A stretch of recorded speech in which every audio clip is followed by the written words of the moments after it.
এবার ইরাকে ইরান সমর্থিত সেনাঘাঁটিতে হামলা। মধ্যপ্রাচ্যের সংঘাতময় পরিস্থিতি ক্রমেই বেড়ে চলেছে। ইরান ইসরায়েল উত্তেজনার মধ্যে এবার হামলা হল ইরাকের রাষ্ট্রায়ত্ত প্যারা মিলিশিয়া বাহিনীর ওপর। শুক্রবার গভীর রাতে এ হামলার ঘটনা ঘটে। এতে ব্যাপক বিস্ফোরণের আওয়াজ শোনা যায়। তবে কারা এ হামলা চালিয়েছে তা জানা যায়নি। এছাড়া এখনও কেউ দায় স্বীকার করেনি। খবর রয়টার্সের। প্রতিবেদনে বলা হয়েছে, ইরাকের রাজধানী বাগদাদের ৫০ কিলোমিটার দক্ষিণে অবস্থিত কালসো নামে একটি সেনাঘাঁটিতে অবস্থানরত পপুলার মোবিলাইজেশন ফোর্সের সেনাদের উপর আকাশ থেকে বোমা হামলা হয়েছে।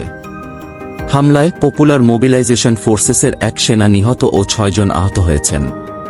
আহতদের স্থানীয় হিলা শহরের একটি হাসপাতালে নেওয়া হয়েছে।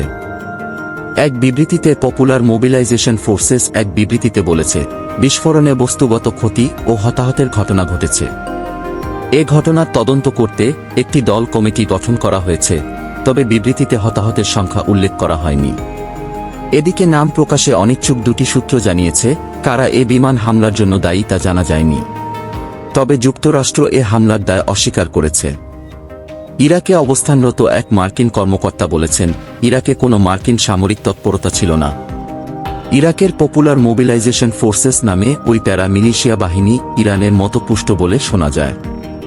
ইসরায়েলে ইরানের হামলার জবাবে শুক্রবার ইরানের ইস্ফাহানে একটি সামরিক ঘাঁটিতে ইসরায়েলের হামলার একদিন পর ইরাকের রাজধানী বাগদাদের কাছে ইরানপন্থী মিলিশিয়া বাহিনীর উপর হামলা ও এই বিস্ফোরণের ঘটনা ঘটল।